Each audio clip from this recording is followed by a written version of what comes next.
This is the scene in front of Honda's China factory, where a massive number of unsold new cars are densely packed, creating a spectacular sight. Reportedly, China has hundreds of thousands of cars in inventory that cannot be sold, and the glory of their past sales success is gone. These Honda cars are just sitting here, with grass almost growing inside them. I bought these cars for over 50,000 yuan each, and they've been here for more than 3 months, with no buyers showing any interest. This year's car market is so sluggish that losing over 10,000 yuan on a car like this is quite common. Now is not a good time to buy a car because new car prices are dropping so fast, which is making the used car market worse.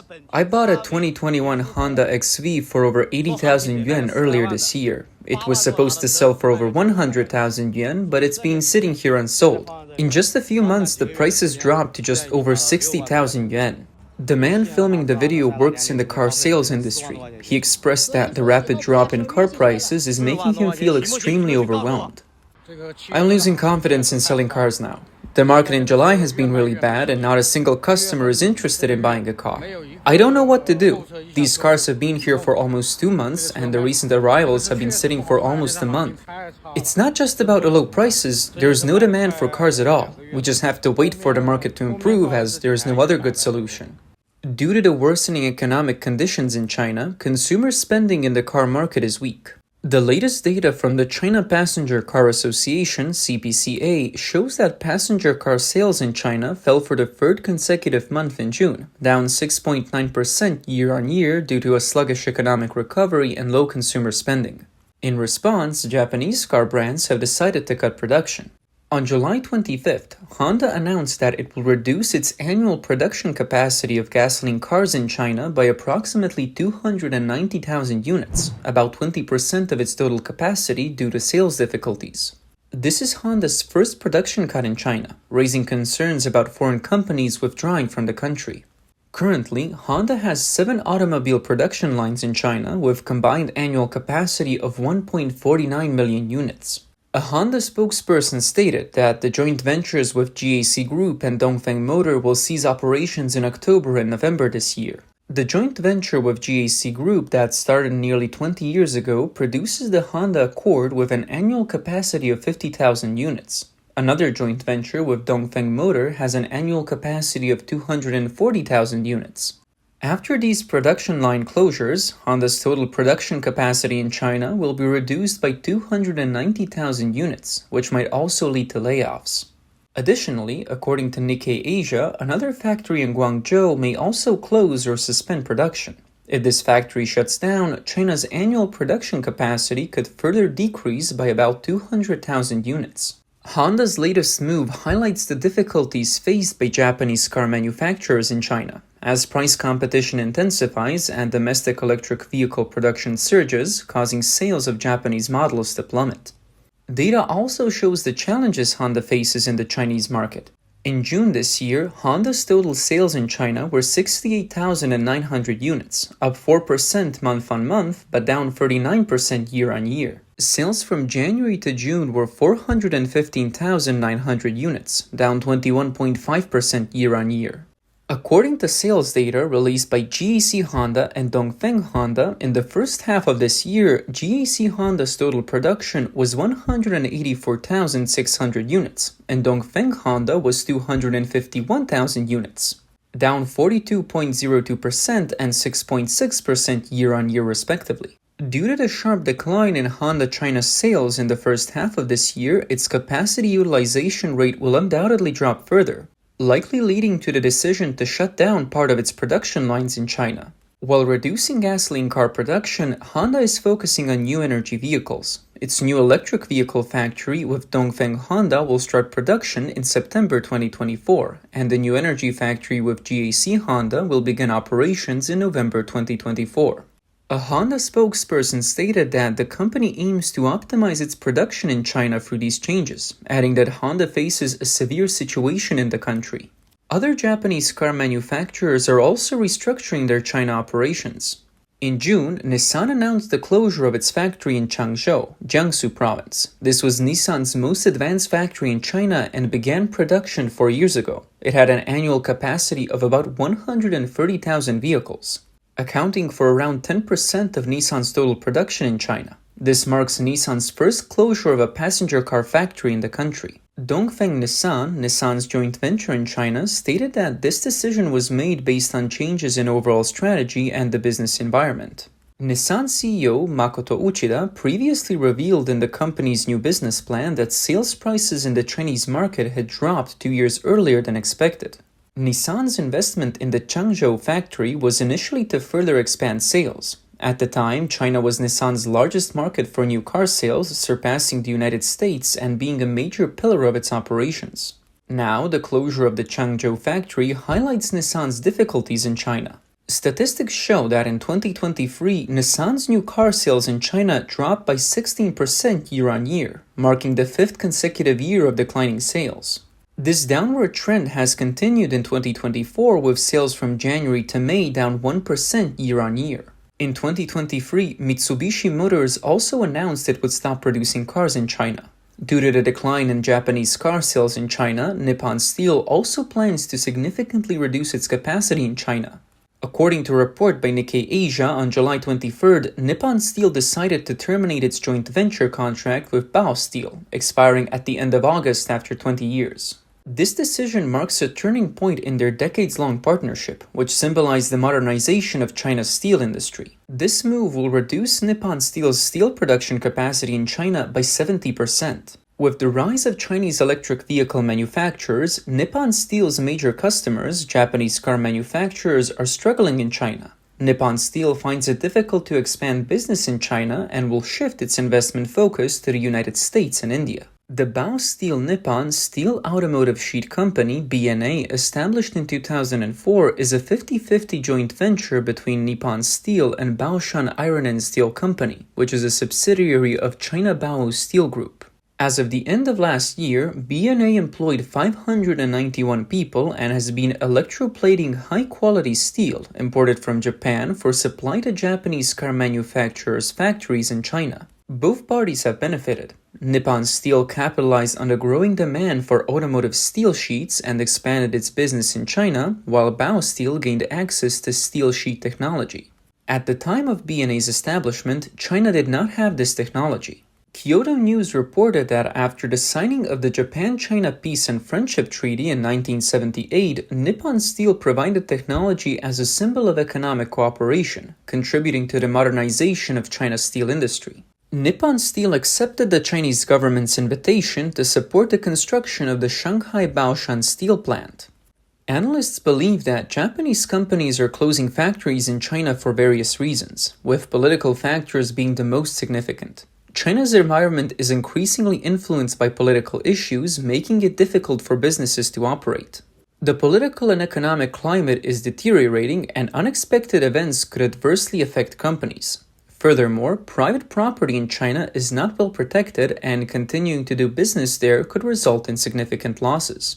On July 22nd, China announced revised rules for implementing the State Secrets Protection Law, granting police broader powers to investigate violations. The updated law requires private companies to protect state secrets and threatens legal punishment for those who leak such secrets. The regulations also specifically address matters related to the travel and resignation of personnel with access to state secrets, prohibiting them from leaving the country without approval. Consisting of 74 articles, the new regulations will take effect on September 1st. China's economy is currently experiencing an unprecedented level of overall weakness not seen in decades.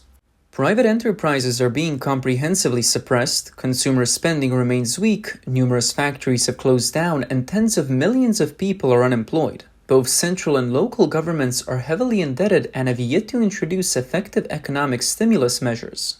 Observers note that strengthening national security and expanding the scope of secrecy at this time will likely increase foreign investors' concerns about China's investment environment, further dampening their enthusiasm for investing in the country. Reuters reports that these regulations are part of this year's reform of the, quote, Law of the People's Republic of China on Guarding State Secrets, unquote, the secrecy law in short. The secrecy law has raised concerns among foreign businesses operating in China. They worry that as the scope of sensitive information expands, the law might affect their ability to access digital information. This comes as President Xi Jinping increases focus on national security and cracks down on foreign infiltration. A businessman from Changzhou City, Jiangsu Province, Mr. Xi, told Radio Free Asia that not only the automotive industry but all foreign companies in China are considering when to withdraw. Companies doing business in China have reached a basic consensus to leave this troubled place as soon as possible. For example, companies like Apple, Panasonic, and Foxconn have mostly left already. Currently, more and more foreign companies are gradually withdrawing from China. Several foreign law firms have decided to fully exit China, dealing another heavy blow to the country. Both Chinese and foreign lawyers acknowledge that the continuous decline of China's economy has significantly impacted the business of law firms, prompting foreign firms to withdraw. Another reason is the changes and enforcement issues in China's legal system.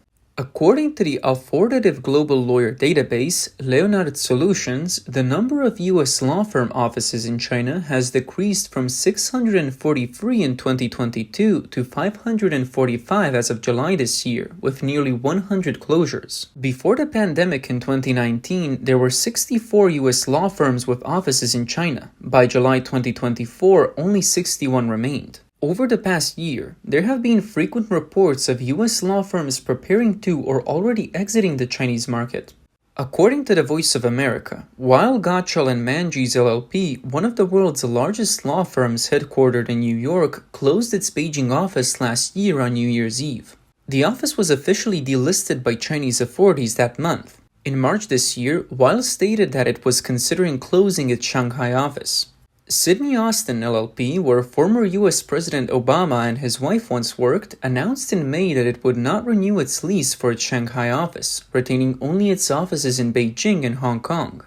Morrison Foerster announced in May that it would close its Beijing office this fall. The Shert, which has offices in Hong Kong and Beijing with 14 partners and staff, announced that it would completely withdraw from the Chinese market this year. Other U.S. law firms, such as Aiken Gums Choice Hoyter & Feld, Perkins Cole, Orrick Herrington & Sutcliffe, and Latham & Watkins also announced closures or plans to close their offices in China in the first half of this year. The exit is not limited to the Chinese market. Even Hong Kong, now viewed by the U.S. as part of China, is affected. Mayor Brown plans to gradually scale back its business in Hong Kong. Winston & Strawn is also closing its Hong Kong offices.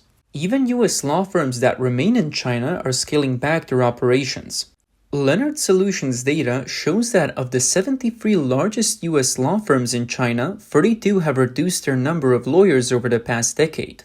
Of the 48 largest U.S. law firms in Beijing, 26 have reduced their number of lawyers annually since 2018. Ross Feingold is a political risk consultant at Singapore's SafePro Group, who advises Asia-Pacific CEOs of multinational banks and is currently based in Taiwan. According to Feingold, foreign law firms keep offices in China and Hong Kong mainly to manage outbound investments by Chinese companies. These investments include mergers and acquisitions in the US or Europe. The law firms also help Chinese companies list in Western markets. Additionally, they assist foreign companies with investments in China, including mergers and acquisitions. However, the strained relations between China and the US and Europe have significantly reduced transactions between foreign companies in China, resulting in law firms leaving due to a lack of business. Feingold stated that currently Chinese companies are no longer welcome in the US and Europe, so they are not acquiring Western companies. Moreover, the US government does not welcome Chinese companies listing on the New York Stock Exchange, so that business is gone. Foreign companies are also reluctant to increase investments in China, so that business is gone too. Law firms can wait a year or two, but if there is no business for several years, they will close their offices in mainland China and Hong Kong. The cost of maintaining an office, even with just a few staff, is high, with annual salaries of over $1 million approaching $2 million. Feingold continued to explain that foreign law firms used to enjoy working with Chinese state-owned enterprises because they provided large-scale cases with high fees, especially for mergers and acquisitions in the UK, Middle East, or Europe. However, state-owned enterprises have become negative assets internationally, and working with them could damage reputations. Additionally, state-owned enterprises themselves are facing negative publicity, leading some law firms to avoid associating with them. China's economic situation has not improved, as shown by the latest data from the National Bureau of Statistics. The latest figures for the second quarter of this year show a GDP growth rate of 4.7%, lower than the previously expected 5.1% and significantly below the 5.3% growth rate in the first quarter. These figures are particularly ironic as they come against the backdrop of the third plenary session, which discusses economic revitalization. In addition to foreign law firms withdrawing from China, amid ongoing tensions and strategic competition between the US and China, some US state governments are divesting from previously invested Chinese companies. Some state officials seeking re-election are even touting this divestment as part of their political achievements. According to the Associated Press, Missouri State Treasurer Vivek Malik has pushed for the state's largest retirement fund to divest from Chinese companies, making Missouri one of the first states in the US to take such action. Indiana and Florida have also imposed restrictions on their public retirement funds' investments in certain Chinese companies. While similar legislation was rejected in Arizona, it has been filed in Illinois and Oklahoma. According to a report by the pro-democracy nonprofit organization Future Union, led by venture capitalist Andrew King, U.S. public pension funds and university endowments invested approximately $146 billion in China from 2018 to 2022. The report also noted that more than 4/5 of U.S. states have at least one public pension fund invested in China or Hong Kong.